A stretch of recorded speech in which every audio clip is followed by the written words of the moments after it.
Sejam muito bem-vindos a mais uma análise. O nosso foco hoje é mergulhar de cabeça e tentar compreender a estrutura simplesmente perfeita do sistema renal. A gente vai fazer uma jornada fascinante para entender como o rim humano filtra o plasma sanguíneo e mantém a homeostase do nosso organismo funcionando como um relógio. E para isso, vamos fazer um verdadeiro zoom-in, saindo do órgão macroscópico que todo mundo conhece e indo até um maquinário celular invisível. Sabe, é muito comum a ideia de que os rins filtram o nosso sangue inteiro de forma indiscriminada, mas na verdade não é bem assim. Apenas a fração plasmática do sangue é que passa pelo filtro inicial. E o motivo disso é fantástico. As fenestrações, que são os pequenos poros ali do endotélio glomerular, são minúsculas. A gente está falando de um diâmetro de apenas 60 a 80 nanômetros. É tão pequeno que células maiores, como as hemácias e os leucócitos, simplesmente não passam por esse bloqueio anatômico de jeito nenhum. E o nosso roteiro de hoje traça um caminho bem claro. A gente vai passar pela anatomia macroscópica, depois mergulhar no néfron, no corpúsculo renal, no túbulo proximal, descer pela alça de Henle e terminar lá no túbulo distal e no ducto coletor. Então vamos começar pela etapa 1, a anatomia macroscópica, para ter uma visão geral da coisa. Bom, fisicamente, os rins são órgãos retroperitoneais pareados. Ficam lá ancorados na parede posterior do abdômen, mais ou menos entre a 12ª vértebra torácica e a 3ª lombar. E tem um detalhe bem curioso aqui sobre o peso deles. Existe uma variação baseada na constituição corporal média, pesando entre 125 a 170 gramas em corpos masculinos e entre 115 a 155 gramas em corpos femininos. Mas olha, não dá para subestimar os rins pelo tamanho, viu? Eles carregam um peso fisiológico gigantesco. Eles regulam toda a nossa água, controlam a pressão arterial e ainda funcionam como verdadeiras fábricas de hormônios, liberando substâncias como a renina e a eritropoetina, que é essencial para produzir os nossos glóbulos vermelhos.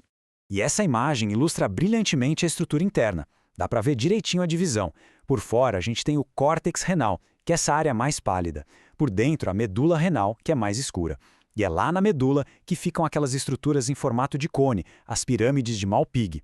É pelos ápices dessas pirâmides que a urina, já prontinha, escorre para os cálices e vai para a pelve renal, de onde segue viagem pelos ureteres.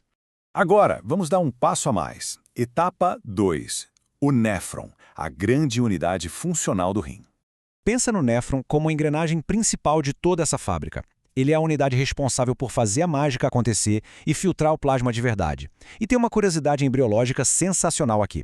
Tecnicamente, os ductos coletores não fazem parte do néfron, porque eles vêm de origens diferentes lá na fase de embrião. Mas claro, na prática, eles são fundamentais para consolidar a urina lá no final do processo.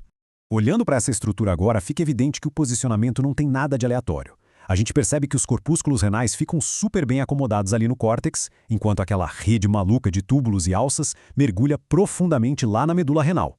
E essa distribuição inteligente cria duas categorias bem diferentes. A gente tem os néfrons corticais, que ficam mais na superfície do córtex, e os néfrons justamedulares, que ficam lá no limite, coladinhos na medula. E por que isso é importante? Porque esses justamedulares têm alças de Henle bem mais longas. Isso dá a eles uma capacidade absurda de concentrar a urina. É isso que ajuda o nosso corpo a não perder água à toa. E assim a gente chega na etapa 3, o corpúsculo renal, e o momento exato da filtração.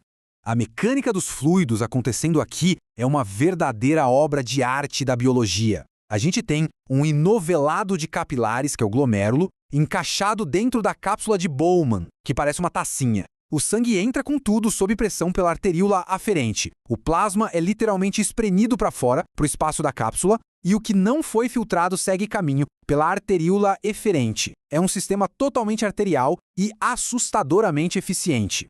Mas a verdadeira barreira de segurança, o grande filtro mesmo, está na parede interna dessa cápsula.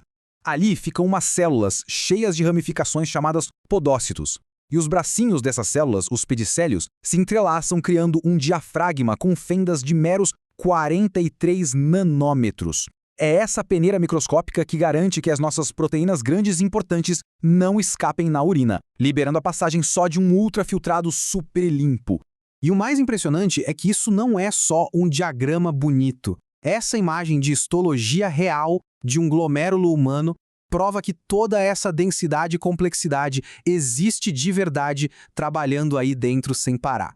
Muito bem, etapa 4, o túbulo contorcido procinal. o primeiro grande centro de reabsorção. Descendo mais um nível na estrutura celular. Notem essa coloração mais densa na margem das células. É a famosa borda em escova. Na prática, são infinitas microvilosidades apicais. Elas estão ali para multiplicar a área de superfície de contato, ou seja, pura física aplicada para maximizar a absorção. E o ritmo de trabalho aqui é insano. Cerca de 67% de todo aquele ultrafiltrado que acabou de sair do glomérulo já é puxado de volta para o corpo logo de cara, nesse túbulo. Para fazer esse transporte ativo todo, a célula precisa de muita energia. É por isso que o citoplasma é abarrotado de mitocôndrias produzindo ATP o tempo todo. Além de resgatar água e íons, esse túbulo também faz a faxina, secretando hidrogênio, amônia e até jogando fora remédios, como a penicilina, direto na urina. Vamos continuar descendo. Etapa 5, a alça de Henle. O pulo do gato na alça de Henle é o tal do sistema de contracorrente. É brilhante. De um lado, no ramo que desce, a água pode sair, o que vai concentrando o líquido lá dentro. Do outro lado, no ramo que sobe, a água é bloqueada, não passa de jeito nenhum. Mas o cloreto de sódio é bombeado para fora ativamente, o que vai diluindo o fluido. Esse choque de funções enche a parte de fora do túbulo de sal e cria o famoso gradiente osmótico vertical do rim. Sem isso, a gente simplesmente não conseguiria reter água no corpo. E chegamos na reta final. Etapa 6, o túbulo distal e o ducto coletor. Aqui no túbulo distal a anatomia muda. As células são cúbicas, com menos mitocôndrias, porque o trabalho agora não é de reabsorção bruta, mas sim de ajuste fino. Ele recupera ali uns 5% do sódio filtrado, o que tem um impacto enorme no controle da nossa pressão arterial. Para ter noção, os transportadores dessa região são exatamente o alvo da grande maioria dos diuréticos usados na medicina. E logo em seguida, o túbulo vai fazendo a transição para o ducto coletor, onde as células mudam de forma e mergulham de volta em direção à pelve. Só para amarrar toda essa linha de produção maravilhosa que a gente acompanhou hoje. Olha só o trajeto. Primeiro, a filtração pesada lá no corpúsculo renal. Depois, a reabsorção em massa no túbulo proximal. A descida audaciosa pela alça de Henle criando gradiente de sal. O ajuste fino de eletrólitos no túbulo distal. E, finalmente, o fluido deságua no ducto coletor, que é o grande palco da concentração final. E é no ducto coletor que a engenharia endócrina se junta com a estrutural. Sabe quando o corpo está desidratado? A hipófise libera o hormônio antidiurético, o famoso ADH. Ele age direto ali, mandando as células instalarem pequenos portões de água, as aquaporinas. Lembra daquele ambiente super salgado que a alça de Henle criou? Pois é, através desses portões, aquele sal todo puxa a água avidamente de volta para o sangue. É assim que o corpo salva cada gota de hidratação vital. Para fechar nossa análise de hoje, depois de mergulhar nessa arquitetura renal e ver o detalhismo absoluto de todos esses quilômetros de túbulos, a gente fica com um questionamento gigante. Como é que essa fábrica microscópica implacável consegue coordenar um ritmo tão perfeito e se integrar ao sistema cardiovascular de uma forma tão genial a ponto de sustentar a nossa vida, minuto a minuto, de forma quase invisível? Fica aí uma grande reflexão. A máquina humana é espetacular. Espero que essa exploração tenha ajudado a abrir as portas para novos aprendizados. Até a próxima!